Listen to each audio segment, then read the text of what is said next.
Okay, as requested, I am going to be going over some knife sharpening advice. So very, very, very basic. So like if you have like shitty throwing knives that you don't really care about, but you need them sharp so they'll actually go into the stump, this is for you. If you have a knife of value that needs sharpening, go elsewhere. I am by no means an expert, as anyone that knows about sharpening will know just by the fact that I only have 2 blocks here. So very, very basic stuff. First off, I won't be going over how to treat the blocks.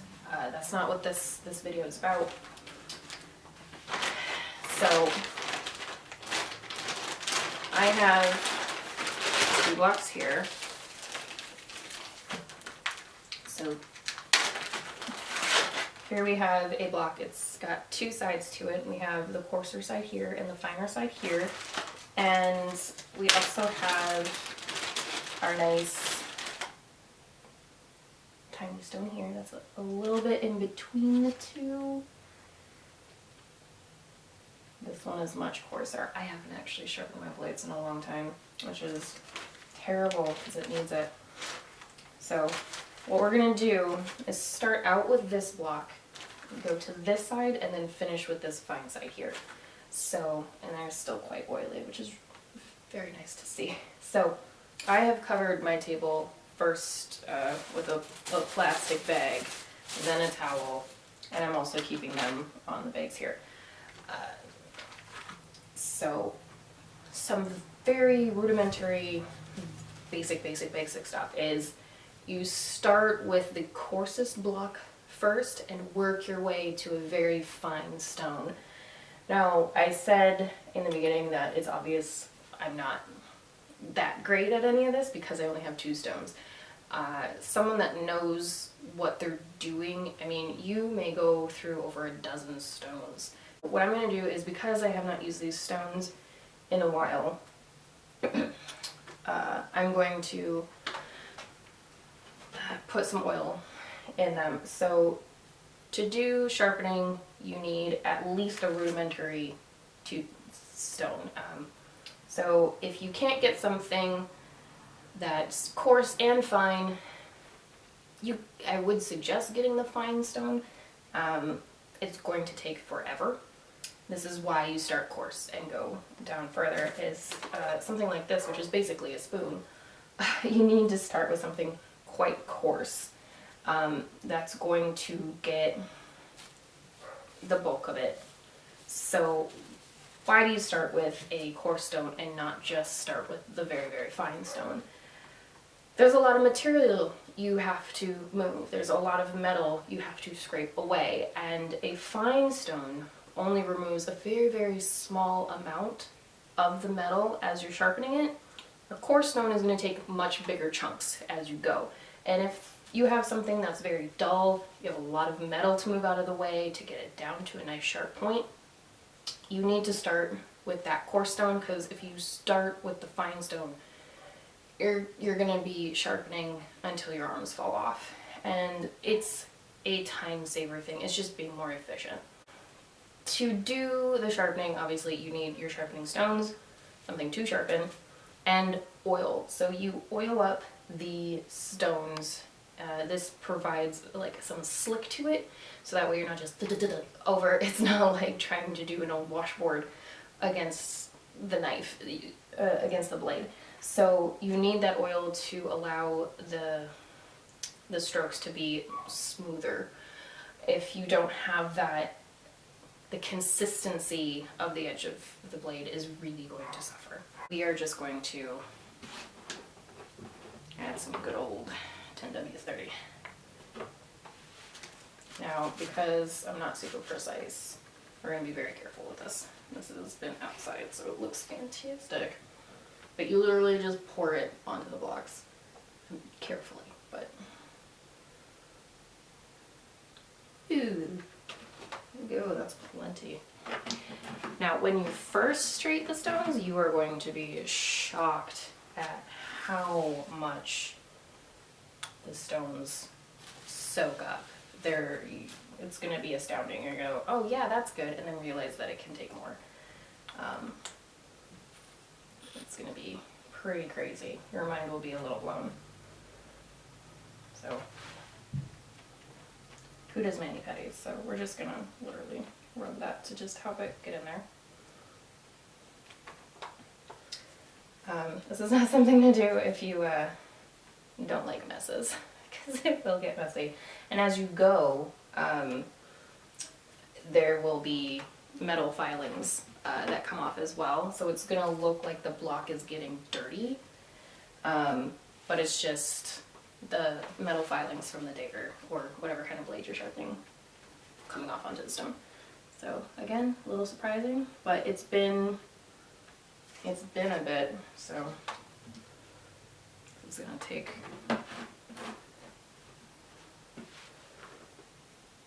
spread that around so it can absorb better. Now, I have to wash my hair now. Oh no. But yeah, so you're going to start with the coarser stone, which for me is this little guy, and work your way to the finer stone. So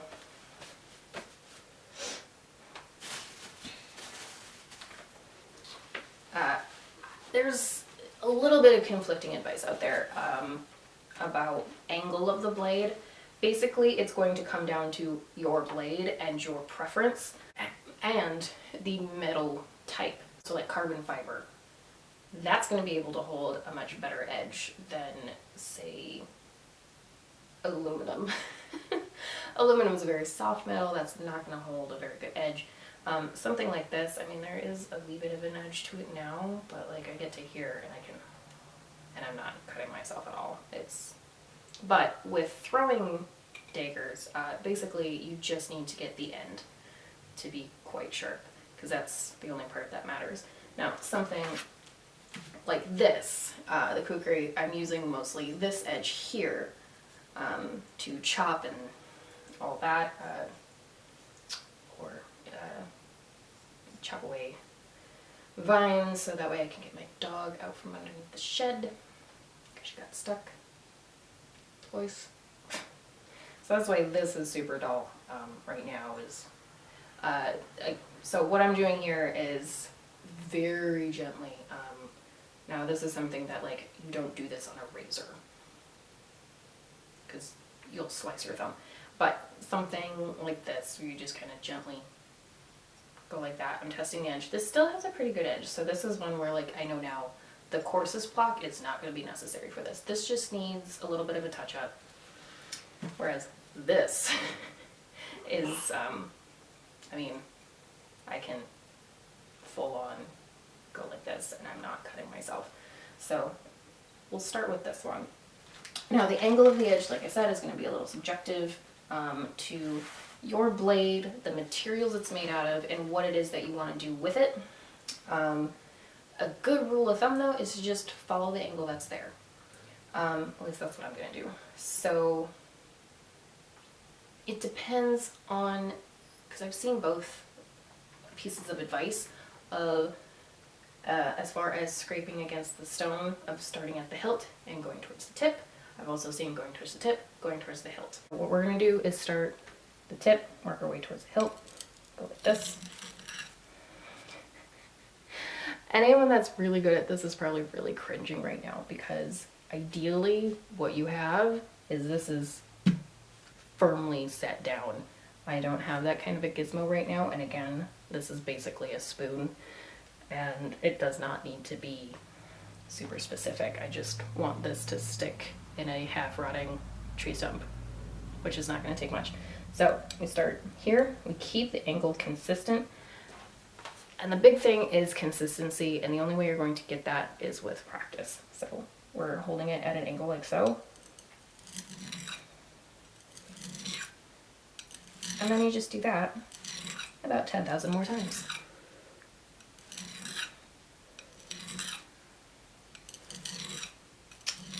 So this is something that, again, you're just going to get better at it with practice.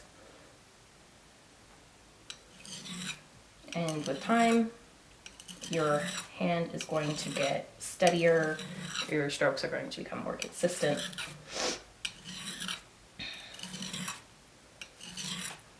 I would say if you do want to start practicing, get some cheap ass throwing knives, because what that allows you to do is you start on something that is cheap, you're not worried about messing it up. You also have one objective, which is if you get this bit good, you're fine. So now we have to go to the other side.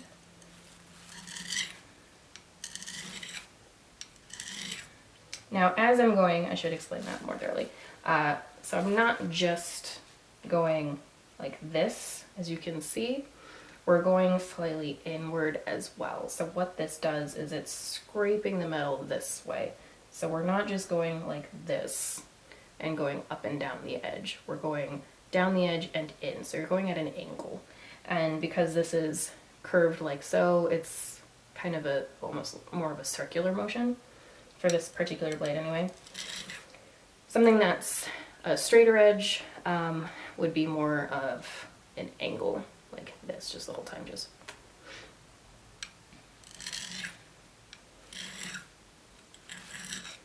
So this is gonna take a while, but if you're looking for a more macho way to meditate, you're welcome. This is a really good way to kind of go brain numb almost and just silence your thoughts and concentrate on this very simple repetitive task. So the idea of meditating and not getting anything done is very not appealing to you, but you like doing something that's kind of tough and awesome, but you also know that, like, you know, meditation, I should really give it a try, but I can't find anything that's appealing. Here you go. Alright, I'm not going to show you all of this because it's going to take forever, but we're going to move on to the big daddy here. Same thing, tip to hilt, matching the angle. Now it's not much of an angle. This one I'm kind of instinctually going a bit sharper with the angle, so I'm much slower because I'm being much more precise with this guy, because I really like this blade, so I don't want to mess it up. And like I said, then you just do that, you know, another 10,000 times. So that is just some very much beginner information about how to sharpen a knife. Again, one that you don't really care that much about is what I would recommend starting off with. So you need stones, oil, and a blade to start out with. Like I said, get something really cheap and go from there. Something that is meant to be sharpened though, so I would say go out and get actual throwing knives or an actual dagger of some kind so that you can start practicing. So this is something that I'm going to continue doing because this is something that is very time intensive, and like I said, it is something that needs to be done for the sake of the blade. Now, just a quick little nibit about blade maintenance is that metal is a teeny tiny bit coarse, so actually oiling your blades on a regular basis is recommended. You don't need to do it a ton, and again, it depends on your blade, what it's made out of, all that. So that's something that if you're getting more serious into blades, ask the seller about what it's going to take to maintain it, what angle you should sharpen it at, how often you should oil it, and the specifics of that, and get into that more in depth with the seller if they have no idea what you're talking about. Try to find someone that does. So this is the next chapter in our skill building series, and thank you very much for kind of pushing me to do this because he's desperately needed a sharpening. Let me know in the comments what you thought of this video, what you would like to learn about next. If this was something that you enjoyed, you might enjoy my blowgun basics video. I will link it below. As always, likes, comments, and subscribes are wildly appreciated, and I will see you in the next chapter.